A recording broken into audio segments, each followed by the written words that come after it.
Hi, and welcome back from your trip to 1976. Did you enjoy hanging out with Norm and Grant? I know I sure did. They're considered some of the greatest animators the world has ever seen. Let's try and recreate what Grant and Norm were doing in an analog fashion, digitally here in After Effects. When you jump back into After Effects, it's going to ask you if you want a new project, open project, team project, or open a recently opened project. What we're going to do is create a new project from scratch, just to get familiar with setting up a composition. We'll hit New Project, and then we get the blank, clean, unsullied After Effects interface.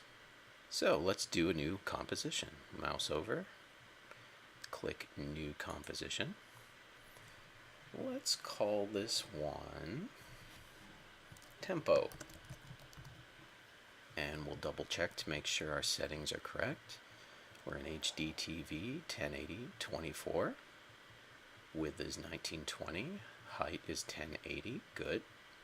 We're in square pixels, which is what we want. We have a frame rate of 24, which is mimicking standard film frame rates. Now, here's something we're going to change. Do you see this here? The duration? Default is usually 10 seconds. Well, we're going to want a little more time than that. So we're going to change the default duration to 15 seconds even.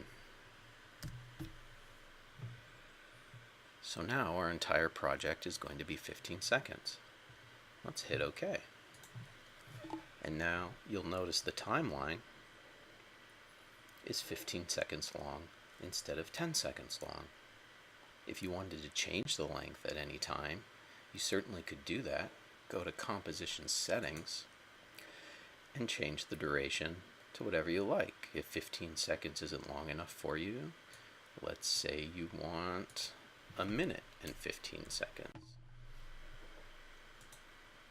And now, as we zoom out on our timeline, look at that. There's a minute and 15 seconds. So I'm going to put it back to 15 seconds. Composition settings. I'm going to turn that 1 minute into 0 minutes. And leave the 15 seconds alone. So there you go. Now we have 15-second timeline. I'm also now going to show you how to make a solid and a quick mask on the solid. What that's going to allow you to do is make general shapes very quickly. Here's how you make a solid. Go to Layer, New, Solid. And then let's select a color. How about a nice light sky blue? Yeah, that looks good. And it'll automatically name the solid, but if you wanted to change it to something else, you certainly could. I'm going to call this Clear Sky Blue.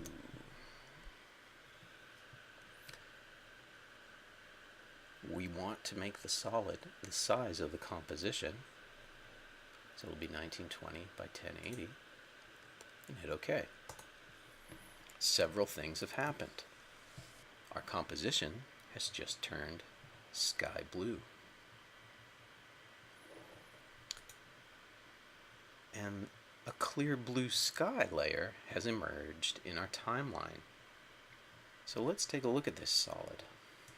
We can move it around anywhere on our composition. What it is a generic object that we can quickly manipulate for doing fast sketches of motion.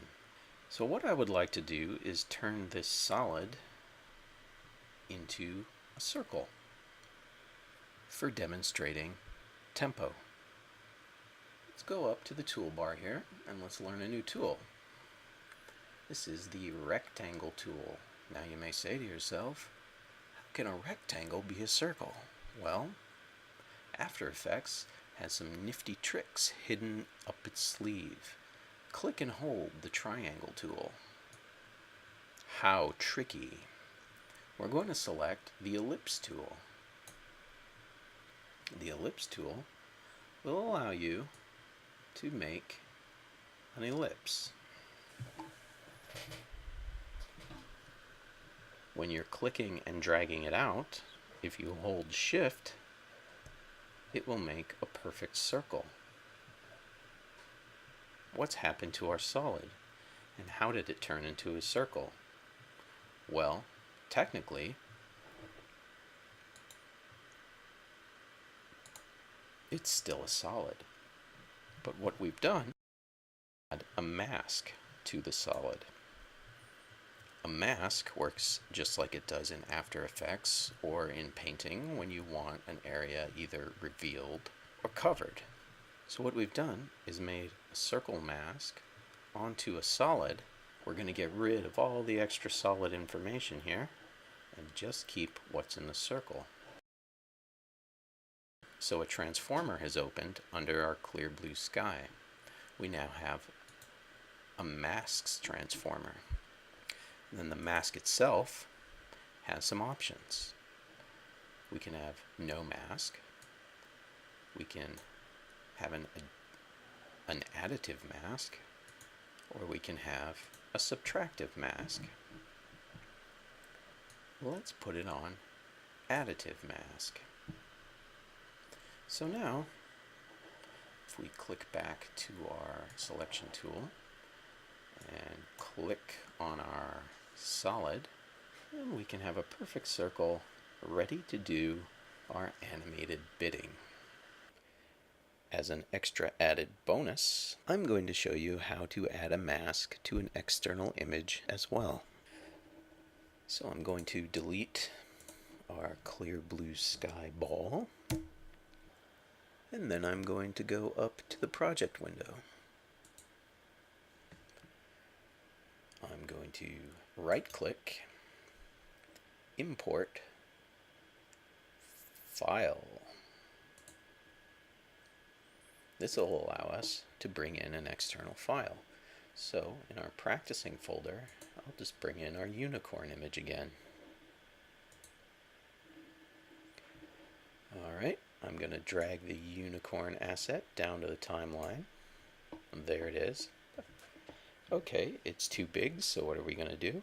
Let's hit S to get the scale transformer. Scale it down. Let's think about how we want to mask this. I think I just want to capture the unicorn's regal face and flowing mane. Make sure that the layer you want to mask is active. Currently it's inactive. Now it's active. Go up to your rectangle tool, select the ellipse tool, and draw your ellipse or circle if you're holding the Shift key. That's not quite where I want the mask to be. So how do I move the mask over the image? I'm going to go to our pointer tool or hit V. And with the mask selected and active, I'm just going to click on the mask and move it around. Cool. Until I get it to the point where I like it. I think I like it just before it crops off at the top. There we go. If I click anywhere in the composition field, it'll deactivate the mask. And now I can move around my image with the mask anywhere I please. I can then even scale the mask and image together by using the deform handles, or the transform handles, if you will. So if you want to make it larger or smaller, you can do that too. Careful with making careful with making something larger than the imported size, then the image will start to pixelate. And I'm going to just fit it up to 100. There we go. Now, one helpful thing to do would be to lock down the gray solid so I don't accidentally click on it and move it around and screw it up. So I'm going to undo that little move and then use the lock button on the timeline to lock down the gray solid. It's not going to move. I can drop a bomb on it and it's still not going to waver. Let's move Ted into position. Click and drag. Now, I'm noticing a problem here. Remember our friend the anchor point? The anchor point is in a really strange place right now. So I think I'm going to move it to the direct center of our image using the pan behind tool. Click and drag the center point and drop it right in the middle. If you have snapping on, it'll snap to the center. If you have snapping off, it'll give you more of a freehand ability to move the anchor point. So I like the snapping to be turned on because we like to be accurate. Now we're ready to go. I'm going to go back to my move tool, or V. I'm going to go down to my timeline window. Now, since I won't be using this gray solid, I won't be manipulating this gray solid at all, what I'd like to do is hide it. So let's mouse down to the bottom of the screen and hit this toggle switches modes button. Switches, and here we have modes, so we want to be in switches. Let's take a look real quick at what's going on in this switches panel. We have shy mode. What shy mode means is that I can make this layer shy, and when I want it to disappear, all I have to do is hit this shy button. Now, that's not to say that the background is going to disappear. It's still going to be there. It's just not going to be cluttering up our timeline. You can shy multiple layers just to keep your timeline tidy. I'm going to unshy the unicorn. Next up, this little slash mark here. This is an interesting one. This is going to be our preview quality of our asset. For this example, things are really simple, so we're going to leave it on high quality, which is the solid slash line. If your computer starts to chug while you're working on this, change the preview quality of the particular asset by clicking this slash. You can turn it into a curve, which is a little less quality, or a dashed line, which is even lower quality. For now, I'm going to keep it on high quality. As we move down the line here, there's a space for FX, which we won't be using for this particular tutorial. There's frame blending, which we aren't going to be too concerned with here. We've got motion blur, which adds a little natural blur to motion. We can add adjustment layers and even turn the layer 3D. We're not going to focus on those. We're just going to focus on shy and preview quality. So let's make old dark gray solid 1 disappear. So now we just have our unicorn layer.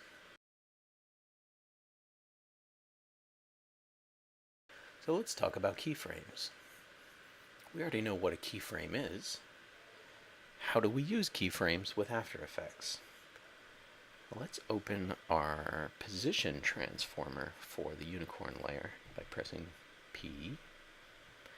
We talked a little bit about this stopwatch before, but now we're going to get really into it.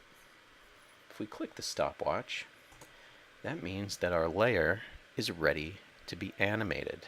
Anytime we move the playhead down the timeline and correspondingly move our asset, it's going to add a keyframe. Animation. Okay. You can delete keyframes just by making sure that it's selected in blue and hit delete. So let's try and move old Ted from one side of the screen to the other. My keyframes are active. I would like this to take 3 seconds. So I'm going to move my playhead down to the 3-second mark. If you want to be really exact with that, you can use this panel here, and that will take you to the very specific time that you would like. So if you wanted to go to 5 seconds, it'll do that. But I just want to be at the 3-second mark for this demo. I can move Ted now either with my mouse, but I want him to go in a straight line. And it may be kind of difficult for me to eyeball and line up if that's going to be straight or not. I'm going to undo. So what I can do is look at the position coordinates. I have X and Y that I can manipulate each on their own. So I'm going to pick X. I'm going to slide it back and forth. And if I just slide and increase the X value of the position, Ted's going to move across the screen. He's not going to waver up and down because that's what the Y-axis will do, and we're not messing with that one. Undo that. So now, when we return to the beginning of the playhead, we'll notice a perfectly straight line. Now, how do we watch this? How do we see this in real time? Well, let's mouse on over to the right here and look at the preview window. I'm just going to drag that down and open it up, and we can take a look at some of the controls in it. The preview button is going to allow you to real-time preview your animation. We've got the play controls. Go to the first frame, previous frame, play, next frame, last frame.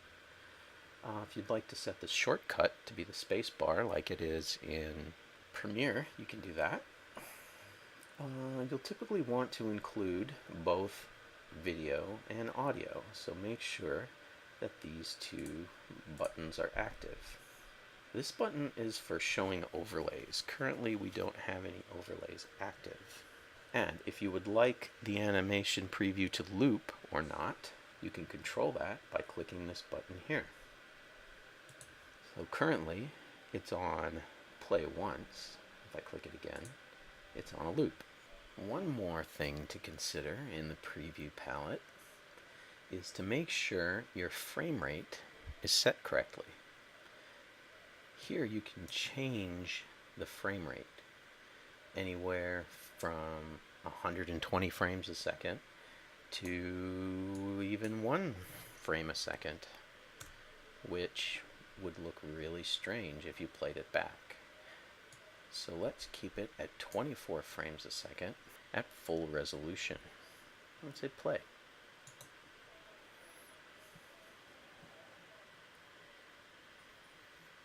So now here's an interesting problem.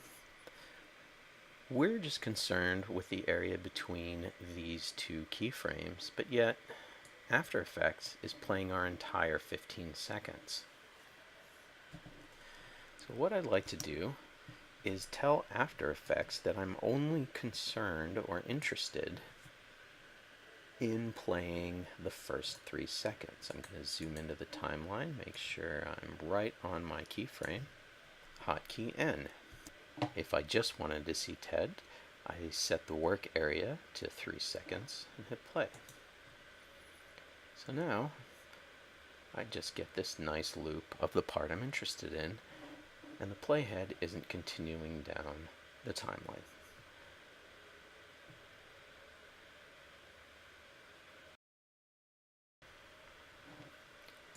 As an example, I can bring it out to 5 seconds. You can click and drag it, or you can push N for the end point.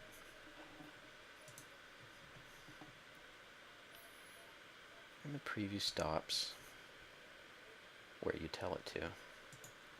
If you wanted to begin the preview in a different place, You can click and drag on the gray bar and move the entire section as one contiguous time, or you can just set the beginning point manually by clicking on the light blue bar.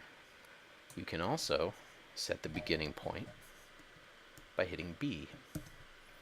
So B and N for beginning and end are going to be really helpful for you as you're working in After Effects. You're going to be using those hotkeys a lot to just focus on a little time section. Because if you're working on a 30-40 second animation, you don't want to have to preview the entire thing just to see the part that you're working on.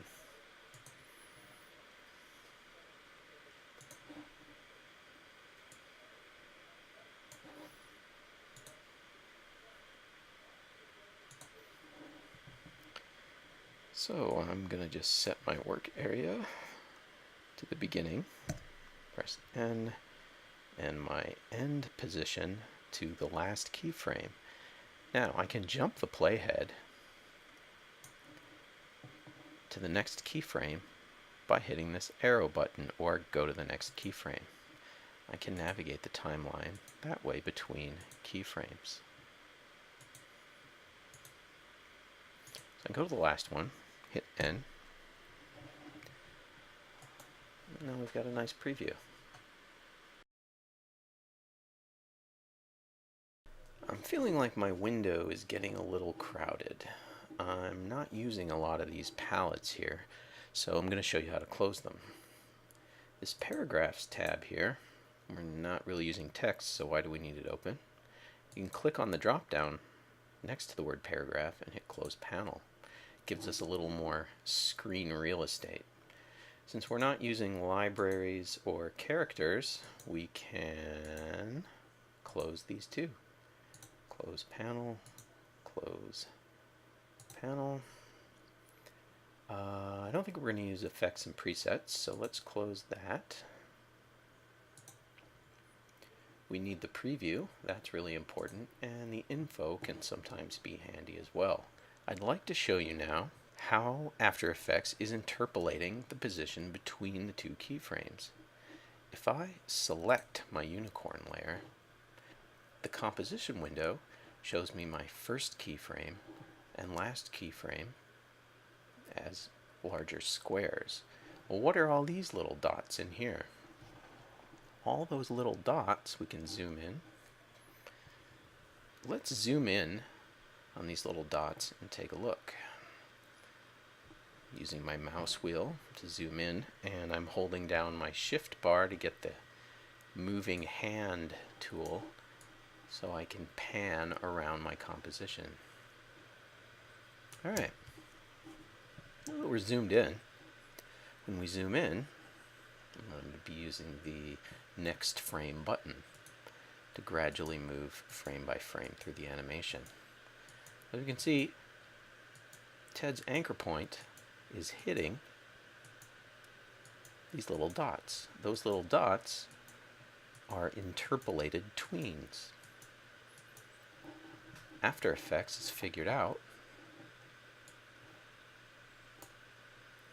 that between point A and point B, in the time length of 3 seconds, there should be this many in between frames. Cool. Now let's think back to watching animated motion, particularly the tempo section. Here we've got our piece moving. Here we have Ted moving at a constant speed or tempo. What if we wanted it to move faster? Let's try and mimic the example that Grant and Norman gave us in animated motion. They had multiple instances of their sprite moving across the screen. So let's do that. Let's duplicate our pal Ted. I'm going to go down to the layer window, click on the layer, and hit Command D. Now check it out. That has created 2 layers of Ted. that are identical. So how are we going to keep these straight in our minds? What we can do is rename the layers. Let's rename the layers. Click on the layer and then press Enter. And that will allow you to change the name of the layer. So I'm going to call this layer TED Constant Tempo. And then I'm going to rename the next instance of it TED a little faster. Litter faster. A little faster. Now, there are two layers, but they're right on top of one another. Moving things in After Effects can be a little bit tricky if you already have your keyframes set. I'll show you how to do that. If you want to move this, click the layer you want to move, and also make sure your playhead is over a keyframe. Select the position modifier. So now, when you move TED, you're going to be moving not only the asset, but the keyframes as well. That's really handy. Now, if we wanted these lined up perfectly together, we can take a look and see in the position modifiers that they are not together. This one's 169.4 and this one's 180. So let's move both of these to 150 on the x-axis. And now they should be in identical positions vertically. Let's hit play. They're moving together in a beautiful, synchronized digital ballet. So how do we make one go faster than the other? Well, that's where our keyframes come in. Click and drag the last keyframe to the halfway mark. As you notice, as I move that, the keyframes are staying in the same position, but the interpolation of the tweens is lessening and lessening and lessening. So if I move it halfway between where it was before, oops, and play it, our TED a little faster is going to do just that, move a little faster.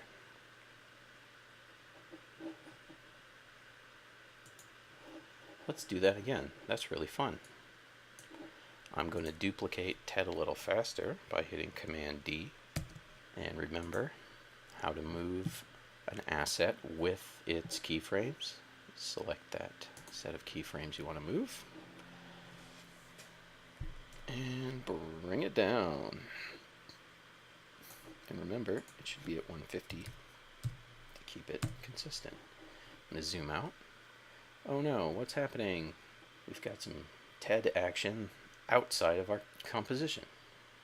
So what I'm going to do is move all of the instances of TED by selecting the first one, holding Shift, and selecting the last one. Then I'm going to go back in and use the Command key to select the position modifiers. So I have everything selected. And then all I have to do is select the Y modifier of one of them, and they should all move together. Cool. Now I'm going to move the keyframe of the very last instance halfway again, just like they did in animated motion. Hit preview.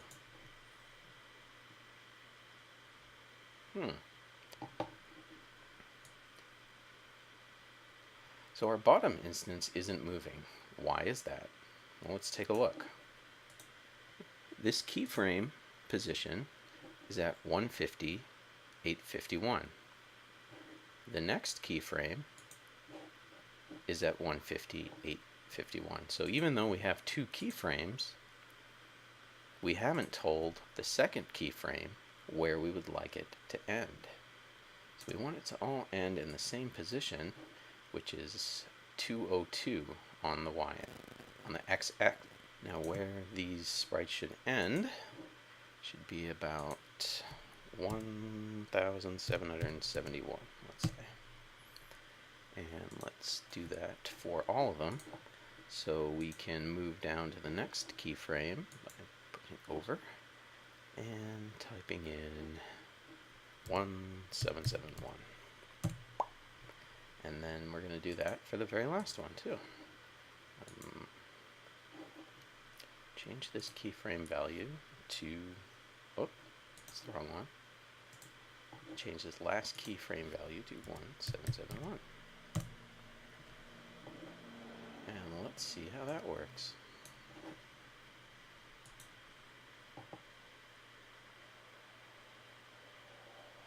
Let's take a look at what's happening with the keyframes. As we can see, the closer we put the keyframes together, the slower the movement is going to be.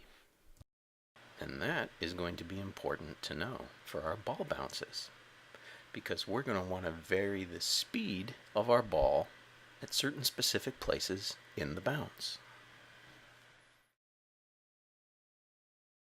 Before we go any further, I'd like to introduce to you the 12 principles of animation.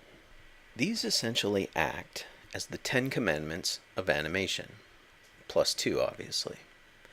They were created by Frank Thomas and Ollie Johnson. These two were part of some of the era's greatest animators that worked for Disney.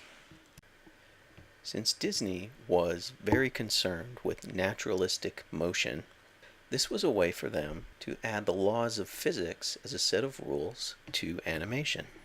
These rules were originally applied to hand-drawn animation. They didn't have computer-generated 3D animation in the 30s. But these are excellent guidelines to apply to our digital animation in the modern era, because the principles themselves hold true to physics. And as far as I know, the laws of physics are fairly consistent. In the next section, we're going to have the 6th rule explained to us by Norman McLaren and Grant Monroe. And then we're going to hear from a young man who's very passionate about After Effects' graph editor. The graph editor is a way to finely control eases for your animated object. Once you become familiar with the precision tools of the graph editor, and then I'll show you how to do something similar using just a couple of clicks. Can you figure out which animation principle corresponds with what we've been doing today with tempo? The first person to email me the correct answer wins 2 points of extra credit. Now I'd like everybody to take a look at animated motion 2. In this part of the tutorial, Grant and Norman are going to show us different types of acceleration and deceleration. Acceleration and deceleration correspond with slow in and slow out in the 12 basic principles of animation. Once you're done watching that video, take a little break. Enjoy the sunshine.